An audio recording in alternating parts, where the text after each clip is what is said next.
Hello नमस्कार, कैसे हैं आप सभी। तो स्वागत है आप सभी का आपके अपने यूट्यूब चैनल एकेडमी उत्थान में। और मैं हूं श्रेया राज, जो आपके लिए आज लेकर आई हूं एक मज़ेदार टॉपिक इंग्लिश ग्रामर का। जी हां, बहुत सारे बच्चों को इंतज़ार था कि इंग्लिश ग्रामर कब आएगा, तो मैं आज इंग्लिश ग्रामर भी स्टार्ट कर दी हूँ और मैं कोशिश करूँगी कि इसे मैं कंटिन्यू लेते ही जाऊँ, क्योंकि आप लोगों के लिए इंग्लिश ग्रामर बहुत ज़्यादा चाहिए, बहुत ज़्यादा भी ज़रूरत है एग्ज़ाम्स के लिए। जैसा कि देखिए, अगर आप 10th के स्टूडेंट हो, चूँकि मैं पहले एक चीज़ क्लियर कर देना चाहती हूँ कि ये जो इंग्लिश ग्रामर होते हैं वो दो पार्ट में होते हैं, यानी कि 10th स्टैंडर्ड से नीचे के बच्चों के लिए अलग होते हैं और 10th स्टैंडर्ड से ऊपर के बच्चों के लिए अलग अलग। इस रूप में नहीं होता है कि ये 10th है तो टाइम एंड टेंस है तो ये अलग हो गया और दूसरा चीज़ पढ़ेगा वो दूसरा चीज़ नहीं। क्वेश्चन के जो लेवल होते हैं, लेवल जिसे कहते हैं, उसमें कमी आती है, उसमें अलग होते हैं। जैसे कि देख लीजिए, अब इसमें ट्रांसलेशन बनाने दे दिया जाता है, स्ट्रक्चर पहचानने दे दिया जाता है, लेकिन जैसे ही आप 10th में आते हैं तो 10th, 11th, 12th या फिर कंपटीशन जैसे SSC हो गया और भी डिफेंस का कोई जॉब हो गया, तो इन सब में जो होता है ये एक ही स्टैंडर्ड से पूछे जाते हैं। उससे क्वेश्चन का टाइप एक ही टाइप का होता है, एरर डिटेक्शन होता है और कन्फ्यूजन वाला जो भी होता है, कंडीशनल सेंटेंस होता है, तो ये एक ही वाला हो जाता है, एक ही टाइप का। तो यदि आप 10th के स्टूडेंट हो, 11th के स्टूडेंट हो या 12th के स्टूडेंट हो या फिर किसी कम्पिटिटिव एग्जाम्स की तैयारी कर रहे हो जिसमें कि आपका इंग्लिश पूछा जाता है, इंग्लिश ग्रामर पूछा जाता है, तो आपको मस्ट है कि इसी वीडियो से आपके काम हो जाएंगे। यानी कि मैं इसके पार्ट 1, पार्ट 2, पार्ट 3 जितने भी लगेंगे मैं उसे बताऊंगी, अच्छे से समझाऊंगी, आपको इतने अच्छे से समझाऊंगी कि आपके कॉन्सेप्ट भी क्लियर हो जाएंगे और एग्जाम्स में तो आपके क्वेश्चन छूटने ही नहीं वाले हैं। तो चलिए, अगर आप चैनल पे नए होंगे तो चैनल को सब्सक्राइब कर दीजिएगा, बेल आइकन को प्रेस कर दीजिएगा, क्योंकि आप जो होने वाली है, अब जो मैं ये वीडियो लेके आने वाली हूँ और जो मैंने आपकी पार्ट 1 लाया है इसी तरह से, तो ये आपके लिए बहुत कारगर साबित होगा। आपके एग्जाम्स में बहुत अच्छे नंबर आएंगे, क्योंकि किसी भी एग्जाम में लिटरेचर जो होता है, लिटरेचर से ज़्यादा पार्ट ग्रामर का ही पूछा जाता है। चलिए, आज जो फर्स्ट पार्ट है वो है टाइम एंड टेंस का। तो सबसे पहले हम ये समझते हैं कि आखिर टाइम एंड टेंस मैंने फर्स्ट चैप्टर क्यों लाया। तो आप यदि कोई ग्रामर पढ़ते हैं, यानी कि आप जब ग्रामर की शुरुआत करते हैं, तो वैसे तो ग्रामर की शुरुआत पार्ट्स ऑफ स्पीच से होती है। पार्ट्स ऑफ स्पीच से आप जानते भी होंगे, इसकी डिफिनेशन भी बड़ी लंबी सी है। और पार्ट्स ऑफ स्पीच जिसमें कि noun, pronoun, adjective, verb, adverb, preposition, conjunction, interjection, ये सब होते हैं। तो इन 8 जो पार्ट है इनका अध्ययन करना जरूरी है। हम एक एक करके उनका भी अध्ययन करेंगे, उनके बारे में पढ़ेंगे। लेकिन चूंकि टाइम एंड टेंस हमें स्ट्रक्चर सिखाता है, यानी कि किसी भी सेंटेंस की बनावट सही कैसे हो, सही जो सेंटेंस, सब्जेक्ट कहाँ होगा, वर्ब कहाँ होगा, उसके साथ कौन सा ऑब्जेक्ट होगा, किस तरह से हम उसके बनाएंगे, तो ये अध्ययन करेंगे हम टाइम एंड टेंस में। तो आपको मैं बता दूं कि मैं इसे भी बाद में बताऊंगी, लेकिन आज पहले टाइम एंड टेंस पढ़ाते हैं। तो सबसे पहले समझते हैं कि ये टाइम एंड टेंस होता क्या है, क्योंकि यहाँ 2 बात लिखी है, टाइम एंड टेंस। तो टाइम क्या होता है और टेंस क्या होता है, ये आपके लिए जानना बहुत ज़रूरी है। ये ही ग्रामर का फर्स्ट पार्ट है। तो यदि आप टाइम के बारे में जानेंगे तो टाइम एक ऐसा चीज़ है जिसमें कि ग्रामर नहीं होता है, यानी कि ये नॉन ग्रामेटिकल, यानी कि इसमें ग्रामर का कोई पार्ट नहीं होता है। जैसे कि अगर कह लीजिए कि इतना साल पहले, जैसे आप पढ़ते हैं आदि मानव के युग, करोड़ों अरबों साल पहले के जो युग होते हैं, उसमें उस समय लोगों को लैंग्वेज नहीं आती थी, सही सेंटेंस भी नहीं आते थे, फिर भी वही लोग टाइम का यूज करते थे। उस समय भी टाइम को गिनते थे, आज है, कल है, परसों है और इतना है। तो ये टाइम जो होता है इसमें ग्रामर नहीं होता है, इसे सिर्फ हम ये पास्ट, प्रेजेंट और फ्यूचर के रूप में व्यक्त कर सकते हैं। लेकिन ये जो टेंस होता है ये ग्रामर होता है, यानी कि इसमें सही सेंटेंस बनाना, सही वर्ब लगाना, सही ऑब्जेक्ट लगाना, ये सब बहुत ज़रूरी होता है। जैसे कि मैं आपके लिए एक डिफिनेशन लिख के देती हूँ, कि एक एग्जांपल देती हूँ कि वह अगले साल कार खरीदने जा रहा है। मैं इसे लिखती हूँ, जैसे he is going to buy a car next year, यानी कि वो अगले साल एक कार खरीदने जा रहा। तो इसमें आप यदि इस सेंटेंस को देखिएगा, इस सेंटेंस को, तो ही इज़ गोइंग, इज़ का मतलब ही होता है प्रेजेंट पार्ट, यानी कि वर्तमान में जो हो रहा है। तो ये प्रेजेंट पार्ट को दर्शा रहा है, वो प्रेजेंट टेंस को दिखा रहा है। ये प्रेजेंट टेंस का पार्ट है। तो आगे चल के आप इसका स्ट्रक्चर भी देखेंगे, प्रेजेंट कंटिन्यूअस टेंस में है। तो चूंकि ये प्रेजेंट टेंस का पार्ट है, लेकिन इस पूरे सेंटेंस को यदि आप पढ़ते हैं कि वह अगले साल एक कार खरीदने जा रहा है, तो अगले साल यानी ये फ्यूचर दर्शा रहा है आपका कि भविष्य में वो एक कार खरीदने जा रहा है। तो यहाँ से देखिए कि अंतर कहाँ आ गया। तो टाइम का जो मतलब होता है कि उसमें ग्रामेटिकल नहीं होता, यानी कि वो भविष्य में कार खरीदने जा रहा है, ये इसका टाइम है। और वो यहाँ जो ये सेंटेंस राइट दिख रहा है आपको, इज गोइंग, ये प्रेजेंट में, ये प्रेजेंट टेंस है। तो यहाँ से आप समझ गए कि कोई भी चीज़ जो बोलचाल की भाषा में यूज हो जाती है कि अगले साल, कल, परसों, इसमें कि कोई ग्रामर नहीं होता है, कोई सही स्ट्रक्चर नहीं होता है, तो वो टाइम हो गया। और जो कि ग्रामर से एकदम जकड़ा हुआ, जिसे कि हम अगर सेंटेंस को थोड़ा भी इधर उधर कर दें तो वो गलत हो जाए, तो वो हमारा टेंस हो जाता है। तो आप इन चीज़ों को ध्यान रखिएगा, ये पहला पार्ट है। अब आता है कि टाइम, तो मैंने बता दिया टेंस होता क्या है, तो टेंस तो मैंने ये आपको बता ही दी हूँ। अब हम जानते हैं कि ये जो टेंस है इसे कितने पार्टों में बांटा गया है, उसके क्या पार्ट हैं, सबके अलग अलग स्ट्रक्चर हैं। जैसे आप अगर एक टेंस को लेते हैं तो उसके 4 स्ट्रक्चर होते हैं, उस 4 से भी अलग अलग होते हैं, कौन कौन से, बहुत सारे, तो वो मैं आपको बताऊंगी।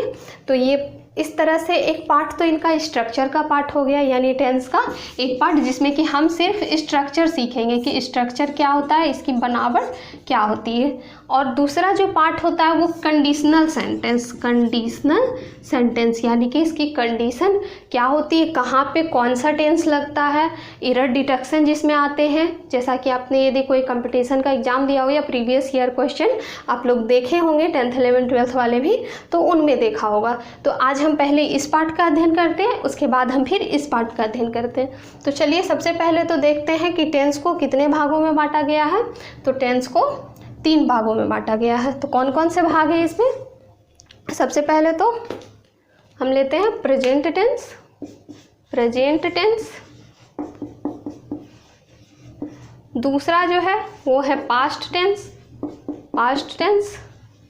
और तीसरा जो है उसे कहते हैं हम फ्यूचर टेंस। उसे क्या कहते हैं? Future tense. तो ये 3 जो है टेंस के प्रकार हैं। अगर हिंदी में कहें तो वर्तमान काल प्रेजेंट टेंस, और पास्ट टेंस भूतकाल, और फ्यूचर टेंस भविष्य काल। यानी कि ये जो अभी चल रहा वर्तमान में मैं पढ़ा रही हूँ तो ये वर्तमान काल, पास्ट टेंस मैं आपको कल ये टॉपिक पढ़ाई थी वो पास्ट टेंस, और फ्यूचर टेंस कल मैं आपको ये पढ़ाऊँगी, ये फ्यूचर टेंस हो गया। तो इस तरह से ये तीनों टेंस हैं। अगर इसके आप डिफिनेशन के बारे में बात करेंगे तो a verb that refers is present time present tense, a verb that refers is was past time past tense, और इस तरह से फ्यूचर टेंस। तो ये आप ध्यान में रखेंगे।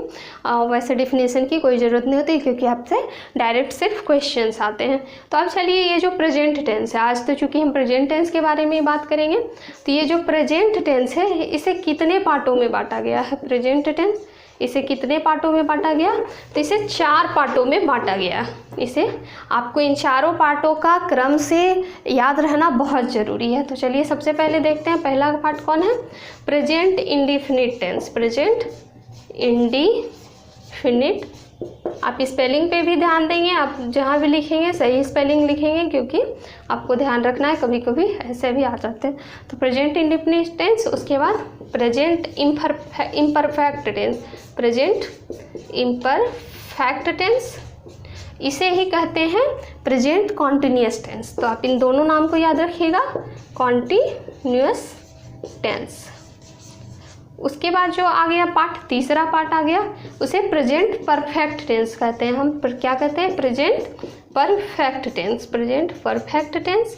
और ये जो चौथा पार्ट है और आखिरी पार्ट है, इसे हम कहते हैं present perfect continuous tense. Present perfect continuous tense, continuous tense. आप इसे याद कैसे रखेंगे? तो ये तो पहले हो गया प्रेजेंट तो सब में है। ये है इंडिफिनिट टेंस, ये इम्परफेक्ट या कॉन्टिन्यूअस टेंस, ये परफेक्ट टेंस, और इसमें यही परफेक्ट यहाँ आ गया है, यही कॉन्टिन्यूअस यहाँ आ गया, यानी कि इन दोनों को मिला के इसका स्ट्रक्चर बनाया जाएगा। तो सबसे पहले हम जानते हैं कि ये प्रेजेंट इंडिफिनिट टेंस क्या है, इसके पार्ट्स कैसे होते हैं। सबसे पहले देखती हूँ, ये तो मिटता भी नहीं है। तो ये जो प्रेजेंट इंडेफिनिट टेंस है, अब इसके स्ट्रक्चर के बारे में हम देखते हैं। तो ये जो प्रेजेंट इंडेफिनिट टेंस है, ये प्रेजेंट टेंस का पहला पार्ट है। अब इसे भी 6 स्ट्रक्चर में बांटा गया है। इसके बारे में पहले जानते हैं। एक तो हिंदी में जिसके कहते हैं कि जिस क्रिया के अंत में, यानी जिस टेंस के अंत में ता है, ती है, ते है, तो हो,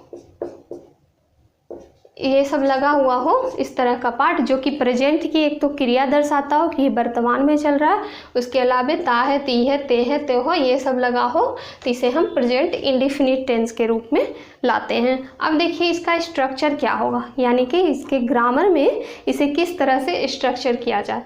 तो सब्जेक्ट ये आपको याद करना पड़ेगा। टोटल स्ट्रक्चर आपको चारों पार्ट का, प्रेजेंट का, फिर पास्ट का, फिर फ्यूचर का, ये आपको कंठस्थ एकदम ध्यान में रखना है, कहीं भी मिस्टेक नहीं करना है इसमें। तो सब्जेक्ट प्लस वर्ब, मैं यहाँ पूरा लिखती हूँ क्योंकि आज आप लोग को जानना जरूरी है। वर्ब 1 या वर्ब 5, यानी कि मैं इसके बारे में बताऊंगी कि वर्ब 1 या वर्ब 5 क्या होता है। उसके बाद आ गया ऑब्जेक्ट के बारे में, ये ऑब्जेक्ट। तो अब तो सबसे पहले ये सब जानने से पहले हम जानते हैं कि आखिर ये सब्जेक्ट क्या होता है, आखिर ये वर्ब क्या होता है, वर्ब 1 या 5 क्या होता है, और ये ऑब्जेक्ट क्या होता है।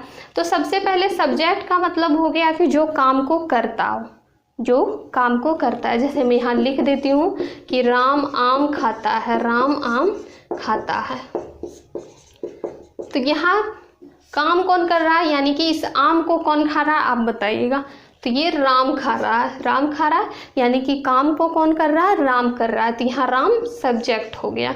Ram it's a mango, Ram it's a, small देती हूँ, राम इट्स अ मैंगो। चूँकि एक बार में वो एक ही आम खाएगा, एक ही बार में 2 तो ऐसे ऐसे करके नहीं खाएगा, तो एक बार में एक आम खा रहा है, इसलिए आ लगाना यहाँ ज़रूरी है। तो अब हो गया ये, इसमें सब्जेक्ट कौन सा है, तो इसमें सब्जेक्ट राम हो गया, क्योंकि राम आम को खा रहा है, राम इस काम को कर रहा है।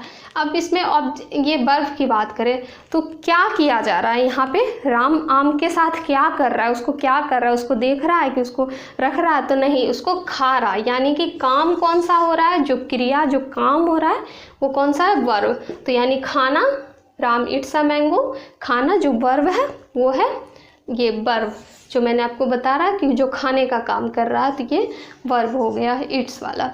अब आ जाता है कि ऑब्जेक्ट क्या होता है, तो किस चीज़ को खा रहा है, राम खा क्या रहा है, आखिर वो खा रहा है, लेकिन खा क्या रहा है, तो वो आम को खा रहा है। यानी कि जिस पे कर्म, जिसे हिंदी में कर्म कहते हैं, यानी कि जिस पे किसी चीज़ का प्रभाव पड़े। आप काम तो कर रहे हैं, लेकिन किस पे काम कर रहे हैं, इस चीज़ का प्रभाव जिस पे पड़ेगा उसे ही हम लोग ऑब्जेक्ट कहते हैं। जैसे कि आप अभी पढ़ रहे हैं, मैंने कहा कि आप पढ़ रहे हैं, तो इसमें आप क्या कर रहे हैं, तो आप क्रिया हुए, यानी सब्जेक्ट हुए, क्या कर रहे हैं, आप पढ़ रहे हैं। और इसी में मैं लगा दूं कि आप एक किताब पढ़ रहे हैं, तो आप क्या कर रहे हैं, क्रिया कर रहे हैं, और क्या पढ़ रहे हैं, तो किताब पढ़ रहे हैं, वो ऑब्जेक्ट हो गया, और आप कर क्या रहे हैं, तो आप पढ़ रहे हैं। तो इस तरह से सब्जेक्ट, ऑब्जेक्ट और ये वर्ब हो गया। अब चलते ये V1 या और V5 का क्या चक्कर है, कुछ बच्चों को मैं नहीं भी पता होगा अभी तक, और मैं बता ही देती हूँ आप लोगों को सबको कि ये V1 या V5 का क्या चक्कर है।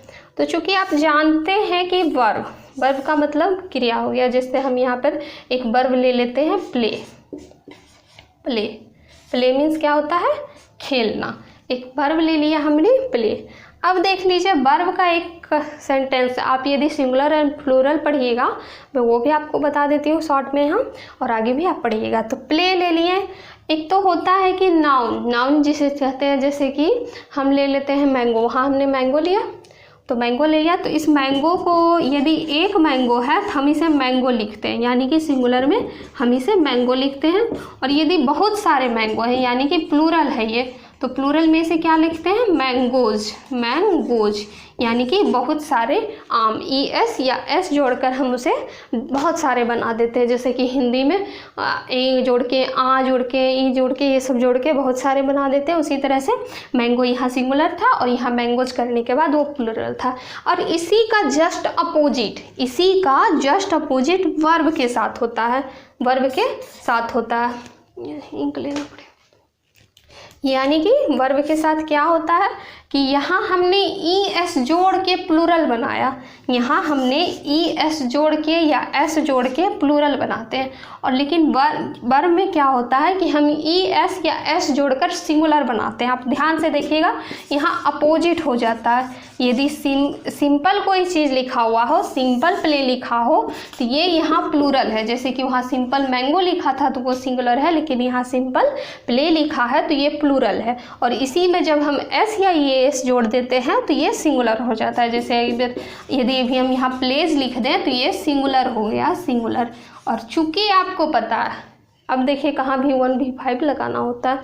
चूँकि आपको पता है कि सिंगुलर सब्जेक्ट के साथ, यानी जो चीज़ें सिंगुलर होती है उसके साथ सिंगुलर लगाया जाता है, जो चीज़ें प्लूरल होती हैं उसके साथ प्लूरल लगाया। जैसे आपने यहाँ पे देखा भी कि he is going to buy a car next day, तो ही के साथ इज क्यों लगा? इज सिंगुलर है, सिंगुलर लगा।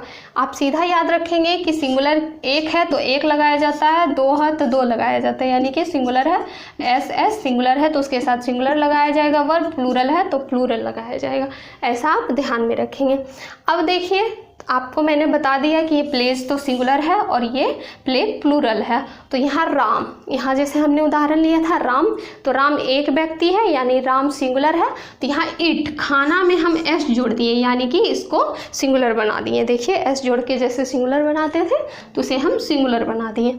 और जो वो यदि यहाँ पे प्लूरल रहता तो उस एस को मिटा के राम की जगह अगर दे रहता, राम की जगह दे रहता, या बहुत सारे लोग या राम या राम एंड श्याम रहता, तब वहाँ पे क्या करते हैं कि हम एस को हटाकर डायरेक्ट इट रहने देते। तो ये इसका स्ट्रक्चर है। और इसमें आपको एक टेबल याद होगा, नहीं तो मैं बता देती पर ये भी मिटेगा नहीं है, मैं नेक्स्ट डे इस टेबल को बता दूंगी। उससे पहले मैं स्ट्रक्चर बता देती हूँ आपको।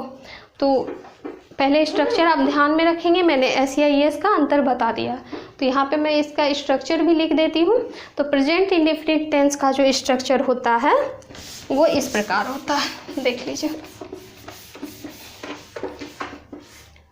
प्रेजेंट इंडेफिनिट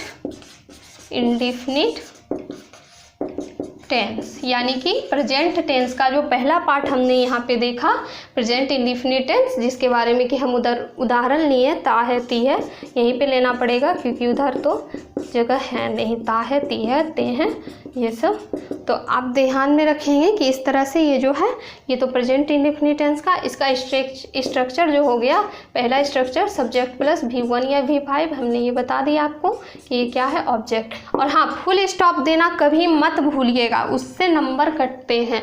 आप यदि इस एफर्मेटिव सेंटेंस यानी कि सिंपल सेंटेंस बना रहे हैं तो जहाँ सेंटेंस ख़त्म होता है वहाँ फुल स्टॉप जरूर दीजिएगा। ये हम देखेंगे, बाद में भी पढ़ेंगे चिन्ह वाले में, पंक्चुएशन वाले में, तो ध्यान देखिए। अब ये तो सब्जेक्ट इसका एफर्मेटिव हो गया, आप जानते होंगे affirmative, negative, interrogative, interrogative plus negative, इस तरह से करके 6 पार्ट होते हैं।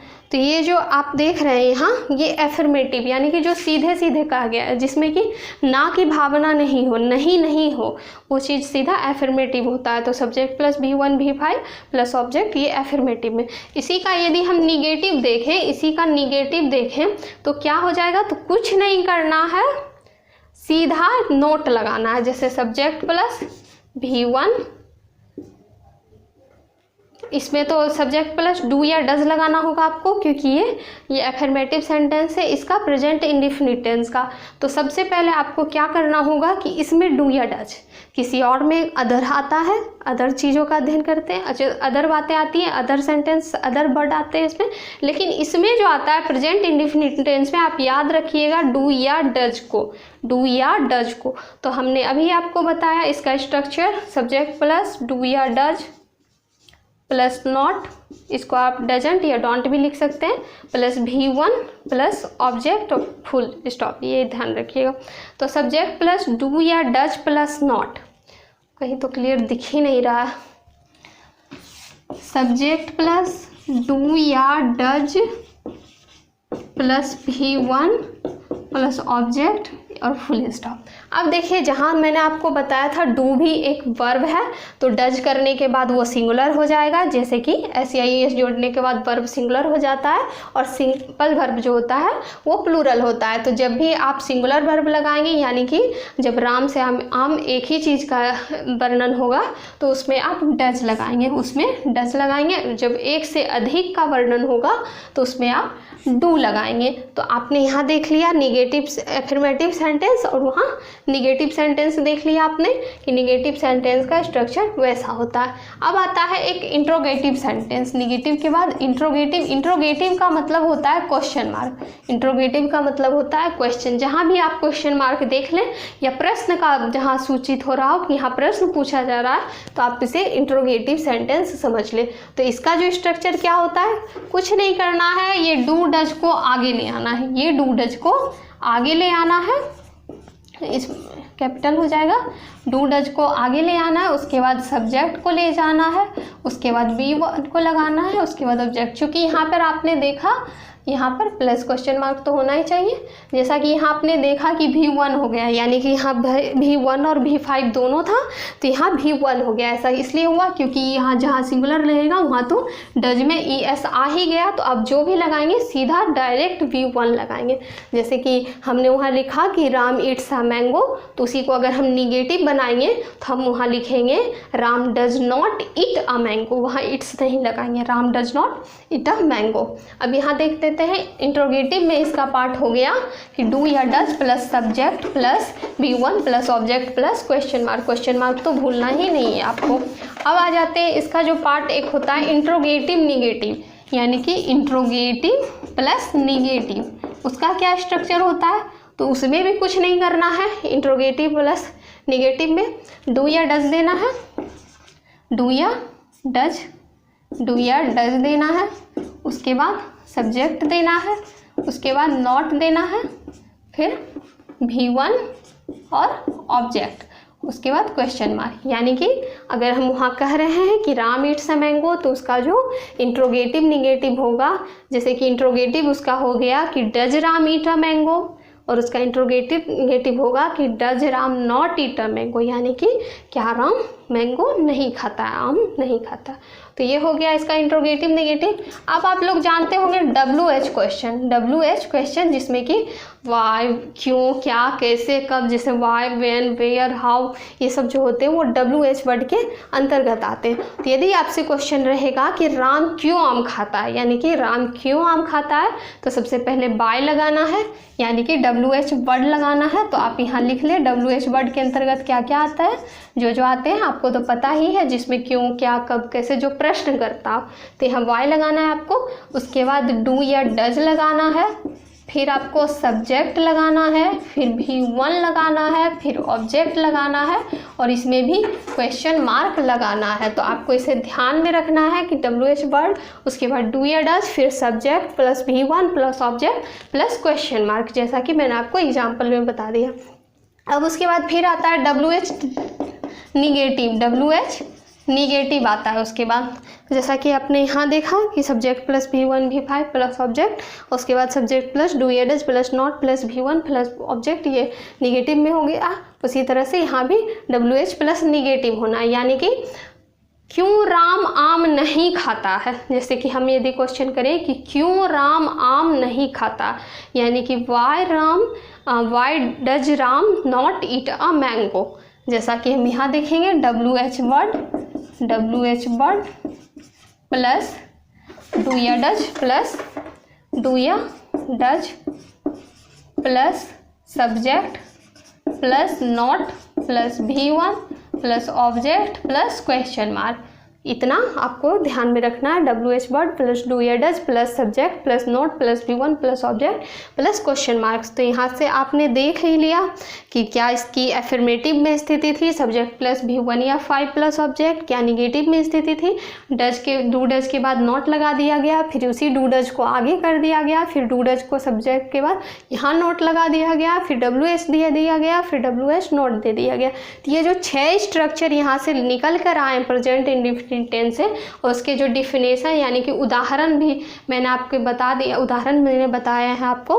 तो ये चीज़ों को आप ध्यान में रखेंगे, इन चीज़ों को आप ध्यान में रखेंगे। आपको ये 6 स्ट्रक्चर याद होना चाहिए, इसी तरह इससे भी, तो इन सब से आपको याद होना बहुत ज़रूरी है। तो आप आज क्या करेंगे, एक पेज पे इसे लिख लेंगे और लिख के इसे याद कर लेंगे। जो बच्चे याद कर लेंगे वो लोग ज़रूर कमेंट कीजिएगा कि हाँ मैम मुझे याद है, मुझे आता है, मैंने याद कर लिया। तो आगे भी इसी तरह से हम पढ़ेंगे। कल पास्ट का, फ्यूचर का पढ़ने के बाद हम फिर कंडीशनल सेंटेंस पे आएंगे, यानी कि क्वेश्चंस किस टाइप से पूछे जाते हैं, हमें क्या क्या उसमें पढ़ना है। तो चलिए आप आज इतना ही पढ़िएगा और पढ़ते रहिएगा और आगे भी मैं आपको पढ़ाऊंगी। तो तब तक के लिए घर पे रहिएगा, सुरक्षित रहिएगा, अपनी तैयारी को मजबूत बनाइए और कमेंट करना बिल्कुल भी मत भूलिएगा कि आपको कैसा लगा ये वीडियो। तो चलिए, जय हिंद।